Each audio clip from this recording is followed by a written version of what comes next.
할렐루야. 반갑습니다. 하늘 앞에 나온 여러분 모두가 주님의 놀라우신 축복을 받으시기를 소망합니다. 아멘. 오늘은 천사보다 뛰어난 그리스도라는 제목으로 함께 나누도록 하겠습니다. 매일 우리가 뉴스를 보다 보면 대부분은 마음이 아픈 소식들입니다. 근데 가끔은 훈훈한 소식도 전해지기도 합니다.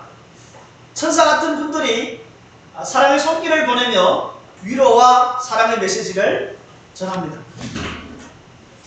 그래서 천사는 참 인기가 많죠. 어제 저희 집에 약간의 해프닝이 있었습니다.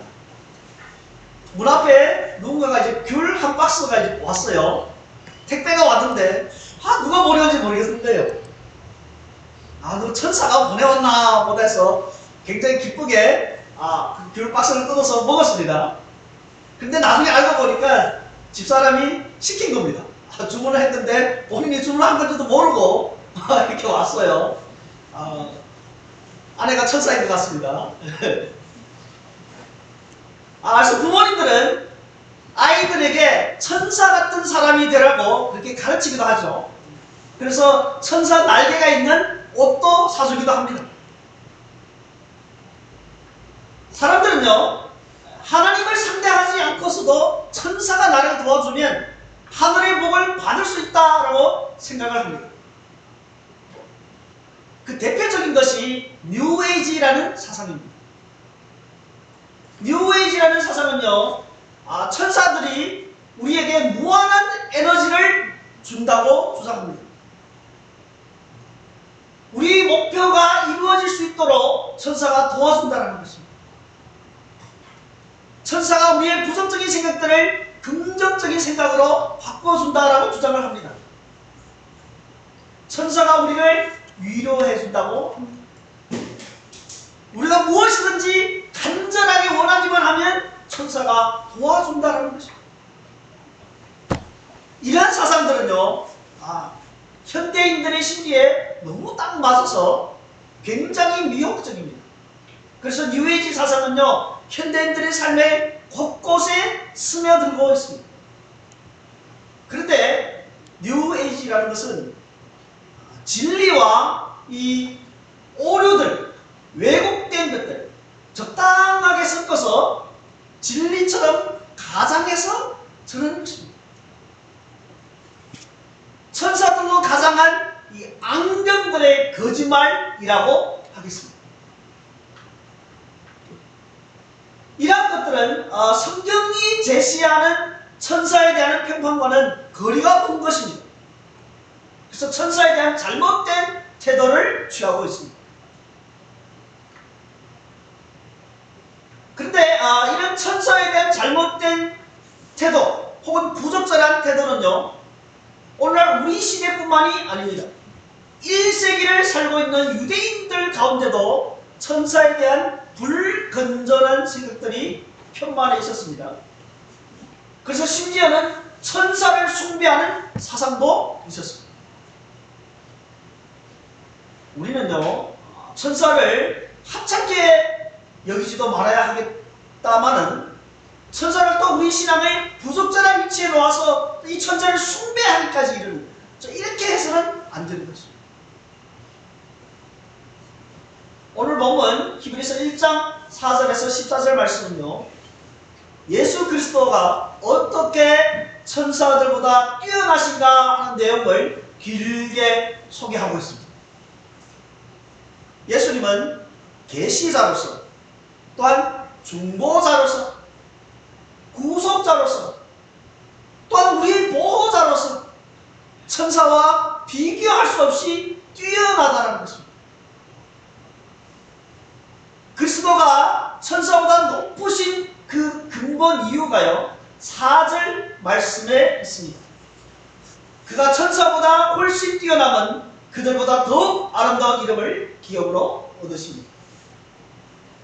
예수 그리스도가 뛰어난 이름, 하나님의 아들이라는 이름을 상속받았기 때문입니다. 그런데 그리스도의 뛰어난 강조하는데 왜 그 첫 번째 비교의 대상이 천사로 등장을 합니까? 초대교회 유대 그리스도인들에게는 천사는 지극히 높은 위치에 있었습니다. 4절에 그가 천사보다 훨씬 뛰어남이라고 했습니다. 우리가 이 말씀을 이해하기 위해서는요, 천사가 얼마나 뛰어난지를 알아야 되는 것입니다. 천사들은 어떤 존재입니까? 천사들은요, 하나님의 모든 피조물 중에서 가장 높습니다.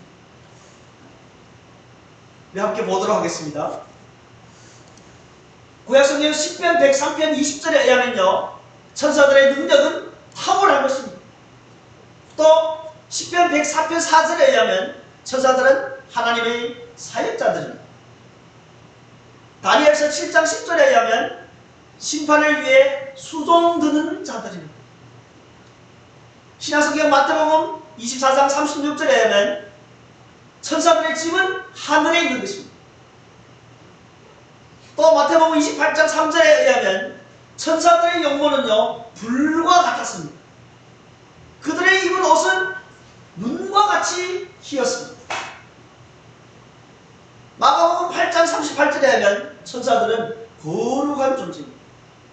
또 계시록 5장 11절에 의하면 천사들은 하나님의 주위에 둘러싸고 있었습니다. 자, 이런 천사들은 어떤 일을 합니까? 크게 두 가지로 나눌 수 있는데요. 첫 번째는 천사는 하나님의 종으로서 하나님을 섬기는 일을 합니다. 그들은 하나님을 봉사하며 하나님의 뜻을 이루어드리는 사역자들인 것입니다. 종인 것입니다. 그들은 철저하게 하나님을 위해 섬기고 하나님의 말씀에 순종하는 그런 헌신된 존재들인 것입니다.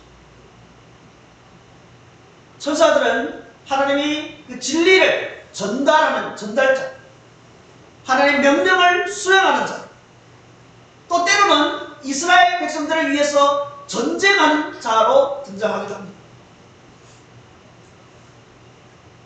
또 천사들은 광야에서 예수님을 섬겼습니다. 예수님이 십자가에 못 박히기 전날 밤에 겟세마네 동산에서도 천사들이 등장해서 예수 그리스도를 섬겼습니다. 그 가운데서도 가장 중요한 일이라고 한다면 지극히 거룩하신 하나님의 보좌 주변에 둘러싸서 하나님을 높이 찬양하는 것입니다. 여러분 한번 상상해 보십시오. 이 헤아릴 수 없는 무수한 천사들이 하늘 보좌 옆에서 그 주변에서 하나님을 높은 소리로 찬양하는 그 모습, 얼마나 웅장하고 아름답겠습니까? 다음으로 두 번째, 천사들은요, 성도들을 돕는 일을 또 합니다.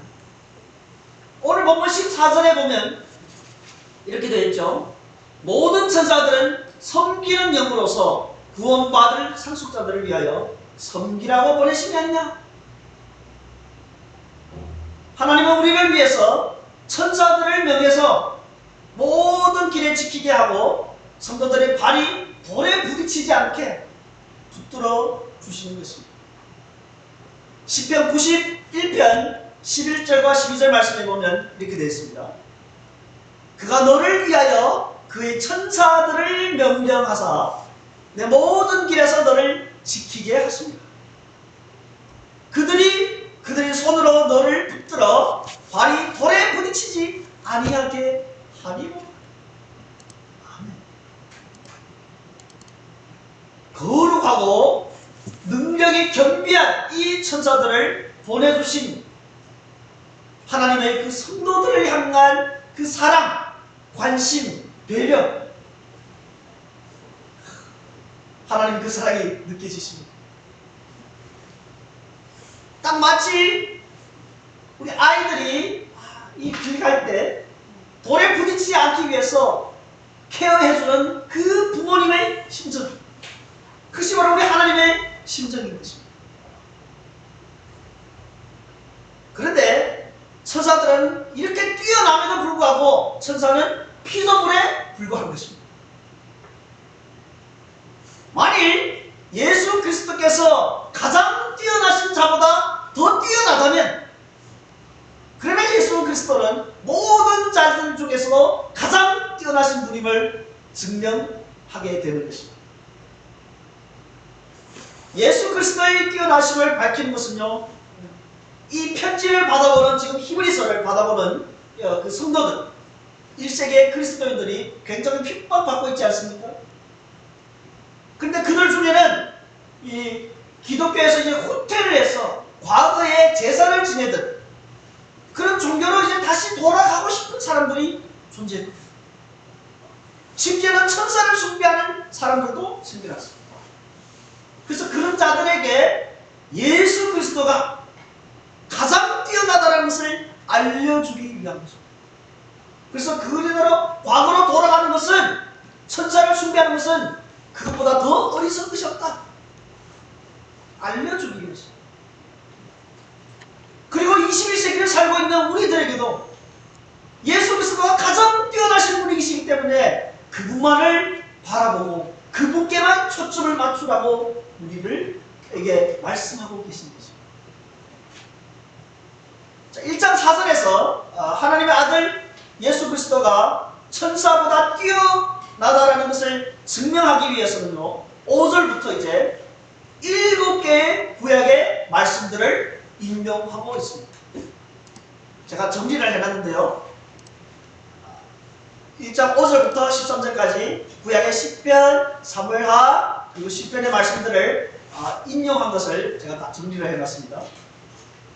그 중에는 1장 6절과 1장 7절, 1장 6절에서는 하나님의 아들과 천사의 관계 소개를 말하고 있고요, 7절은 천사에 관한 내용입니다.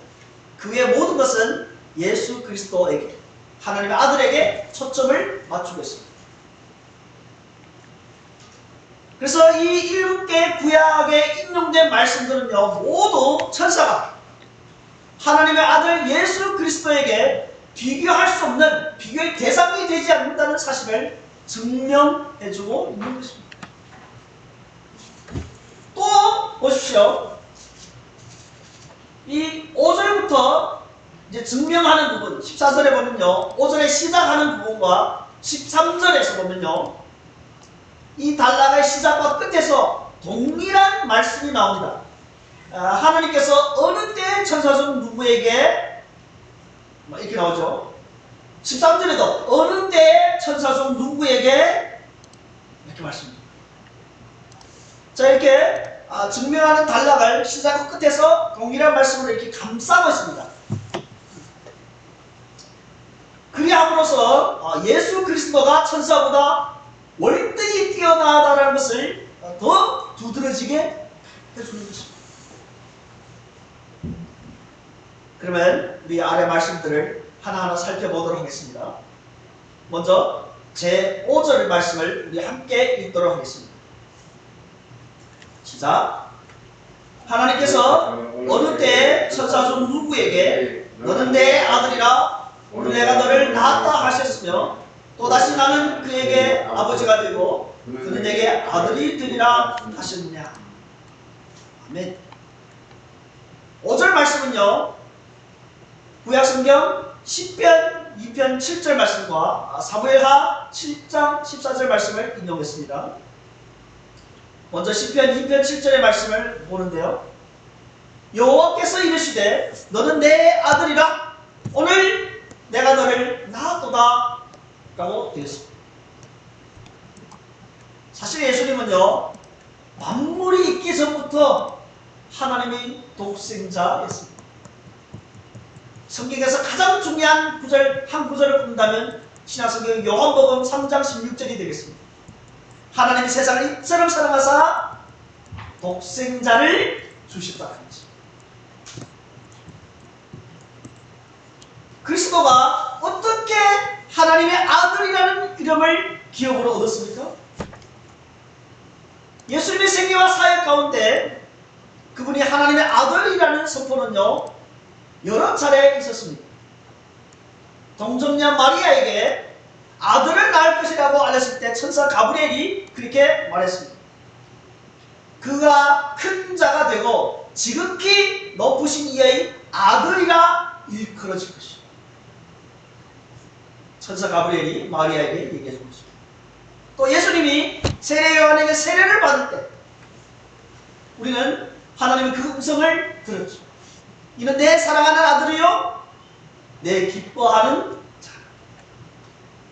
또 예수님이 세 명의 제자를 데리고 베드로와 야곱과 요한을 데리고 기도하러 갔을 때 예수님이 변모했습니다. 그럴 때 하늘에서 음성이 들렸어요. 이는 내 사랑하는 아들이요 내 기뻐하는 자라.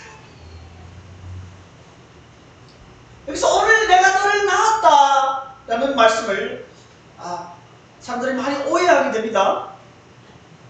하나님께서 실제로 예수 그리스도를 낳았다라는 말씀일까요?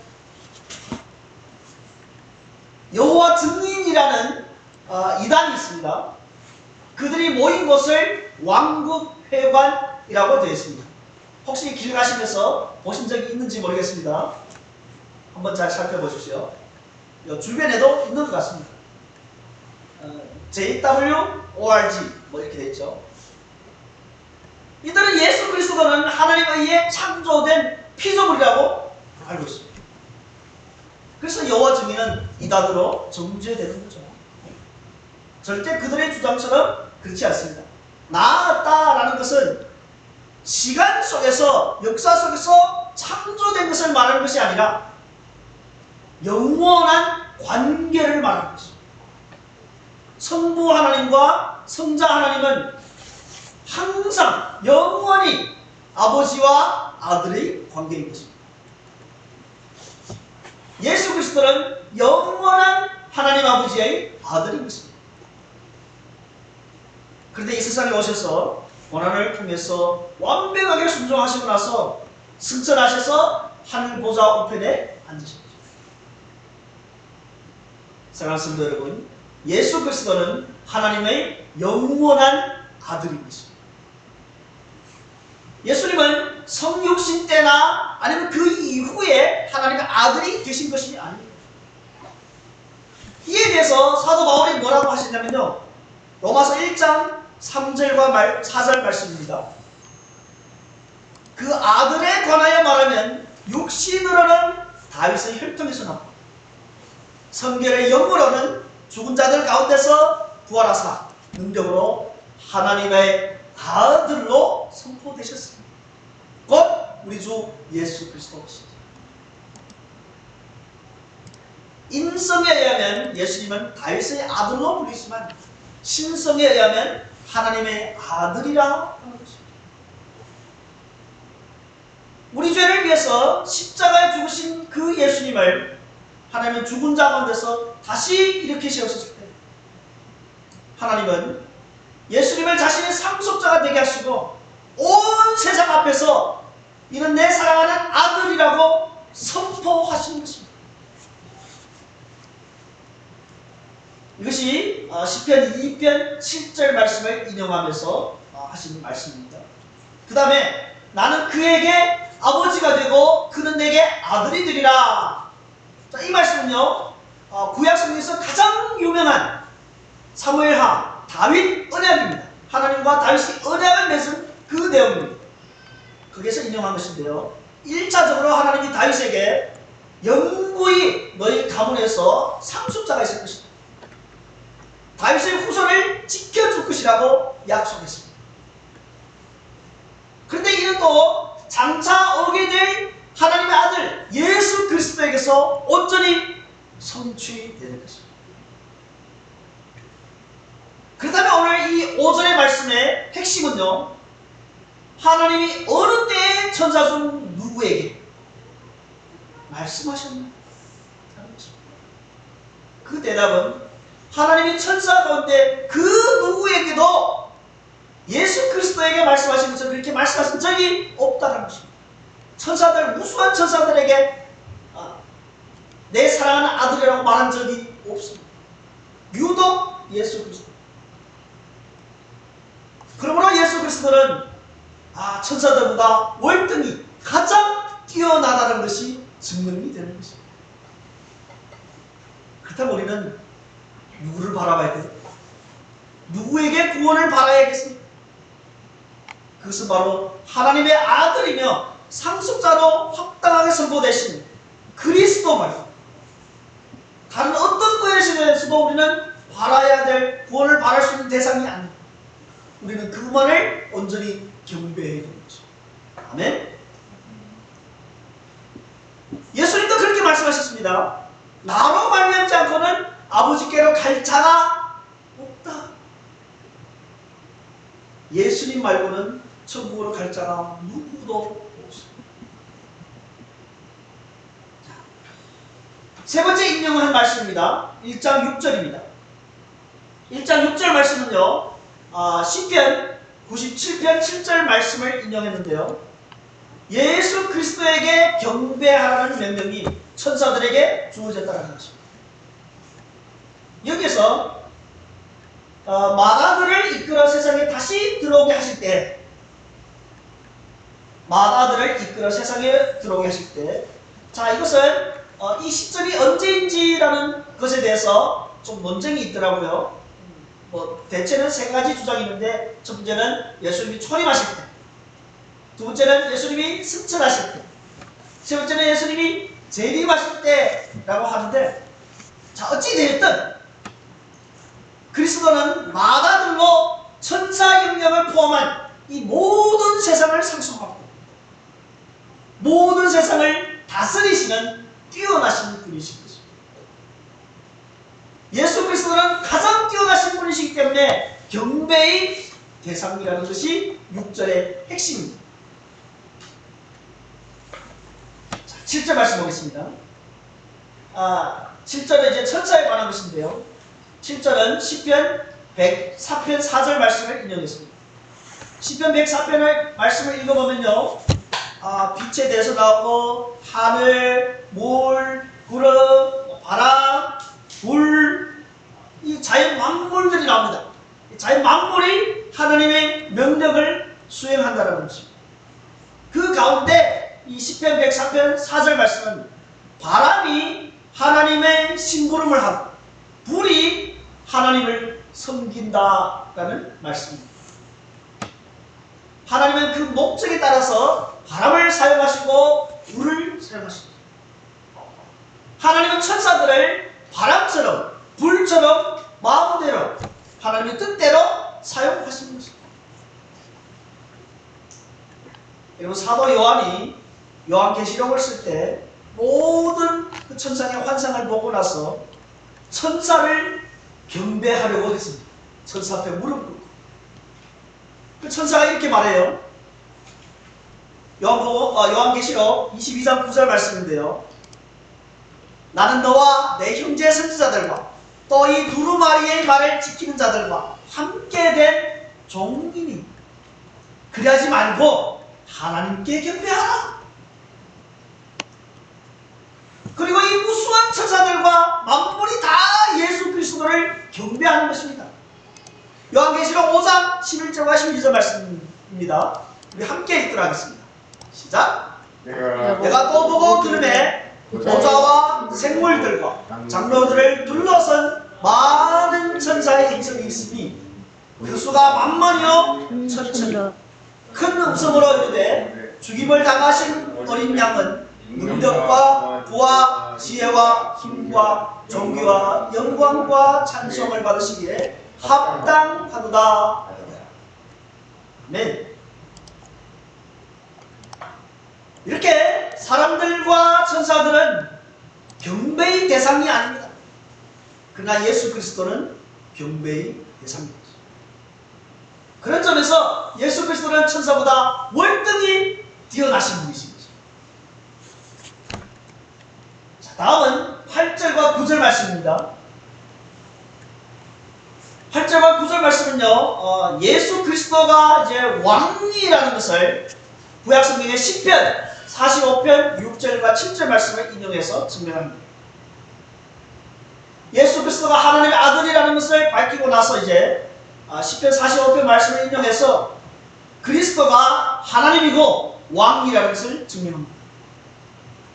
8절을 보면요, 아들에 관하여는 말씀이 나와서 바로 뒤에 이어 나오는 것이 뭐예요? 하나님이요. 자, 이 말씀 바로 뭐냐면 아들이 곧 하나님이라는 것입니다. 예수 그리스도가 하나님이라는 것입니다. 그리스도는 하나님이시기 때문에 천사들과는 비교할 수 없이 뛰어나다라는 것입니다. 또한 그리스도는 왕이시기 때문에 천사들과 비교할 수 없을 정도로 뛰어나다는 것입니다.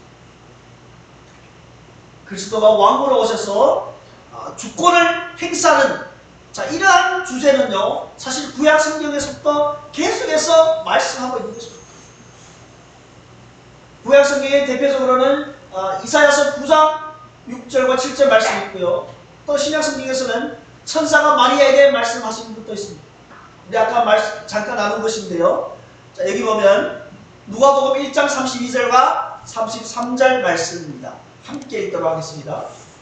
그가 큰 자가 되고 지극히 높으신 이의 아들이라 일컬어질 것이고 주 하나님께서 그 조상 다윗의 왕위를 그에게 주시니 영원히 야곱의 집을 왕으로 다스릴 것이며 그 나라가 무궁하리라. 할렐루야. 그러니까 그리스도는 천사보다 뛰어나신 건요, 너무나도 분명한 것입니다. 우리 10절 말씀을 봅니다. 또 주여 태초에 주께서 땅에 기초를 두셨으며 하늘도 주의 손으로 지으신 바라. 10절 말씀을 보면 우리가 창세기 성경의 맨 처음에 창세기 1장 1절 말씀이 생각납니다. 태초에 하나님이 천지를 창조하십니다. 이런 모든 것은요, 세월이 지나면 결국은 사라지게 됩니다. 심지어는 우리들의 청춘, 우리들의 아름다운 미모도 사라지게 됩니다.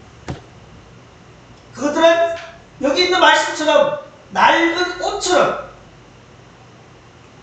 낡아져 가는 것입니다. 그래서 고린도전서 7장 32절 1절에서 이렇게 말합니다. 이 세상의 외형은 지나갑니다. 그런데 하나님의 아들에 관해서는 정반대입니다. 우리 11절과 12절 말씀을 함께 읽도록 하겠습니다. 그것들은 멸망할 것이나 오직 주는 영존할 것이고 그것들은 다 옷과 같이 낡아지리니 의복처럼 갈아입을 것이요 그것들은 옷과 같이 변할 것이나 주는 여전하여 연대가 다함이 없으리라 하였습니다. 10절부터 12절의 말씀은요, 구약성경 10편 102편 말씀을 인용한 것입니다. 102편 말씀을 보면 소제목이 있는데요, 고난당한 자가 마음이 상하여 그의 근심을 여호와 앞에 토로하는 기도라고 소제목이 되어 있습니다. 10편 102편의 전반부에서는요, 이 시인의 인생의 그 쇠약함을 하나님 앞에 한탄하는 것입니다. 3절에 보면 내 날이 연기같이 소멸하며 내 뼈가 숯같이 탔습니다. 또 5절에 보면 나의 탄식 소리로 말미암아 나의 살이 뼈에 붙은 나이다. 9절에 보면 나는 죄를 양식같이 먹는다. 나는 눈물 섞인 물을 마셨나이다. 얼마나 안타깝습니까? 그런데 시편의 이 후반부에는요, 이 시인은 눈을 들어서 하나님을 바라보면서 거기에서 소망을 발견하게 됩니다. 비록 인생은 모든 것이 지나가고 모든 것을 잃어버릴지라도 여호와를 의지하는 분은, 여호와를 바라보는 자는 소망이 있다라는 그 내용입니다. 우리 함께 이사야서 51장 6절을 한번 볼까요? 함께 읽겠습니다. 너희는 하늘로 눈을 들며 그 아래의 땅을 살피라.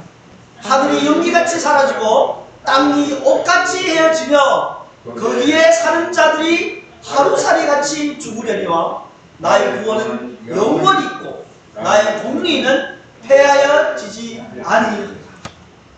할렐루야.